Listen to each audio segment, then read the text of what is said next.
राधे राधे दोस्तों। आज हम आपको सुनाएंगे एक अनोखी प्रेम कहानी।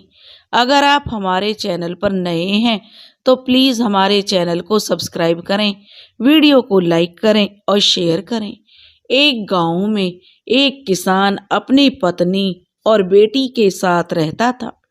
किसान खेतों में काम करता था।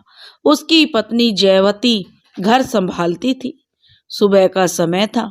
किसान खेतों पर निकल गया था। अब धूप भी निकल आई थी और खाने का समय हो रहा था। इसलिए जयवती ने कटोरदान में 8 रोटी रखी और सूखी आलू की सब्जी भी उसी कटोरदान में रख दी और उसी में एक प्याज भी डाल दी और एक मल्ला में जो मट्ठा भरकर जो मल्ला पानी से भर दिया और अपनी बेटी रीता से बोली, बेटा रीता, अपने बापू को खेत पर रोटी दे आ। बाजरे के खेत में निराई हो रही है।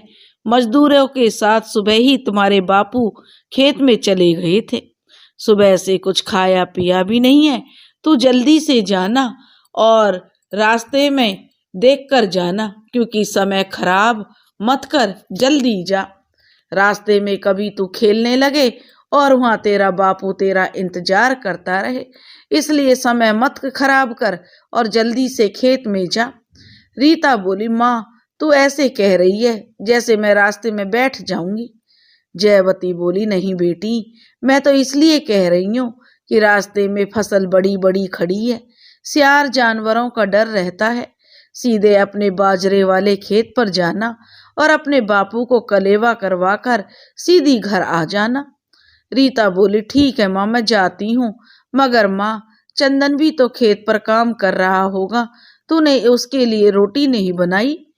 तो जयवती बोली, बेटी चंदन की माँ उसे कब तक रोटी खिलाकर आ भी गई होगी, कब की जाकर, अब तक तो उसने खा लिया होगा। रीता बोली, माँ चंदन की माँ को क्या पता चंदन खेत पर है, वो तो हमारे घर में मवेशियों के पास समझ रही होगी। जयवती बोली, रीता अब तू बात ही बनाती रहेगी या जाएगी भी? तेरा बापू भूखा होगा और इसी में से 2 रोटी वह चंदन भी खा लेगा। रीता बोली, माँ मैं चंदन के लिए 1 कटोरा दूध ले जाऊं?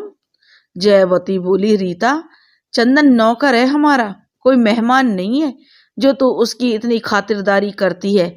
अब जल्दी जा, बात कम बना। इतना कहकर जयवती अपने काम में लग गई और मौका पाकर रीता ने 1 लोटा दूध भर लिया। रसोई में से गुड़ की डली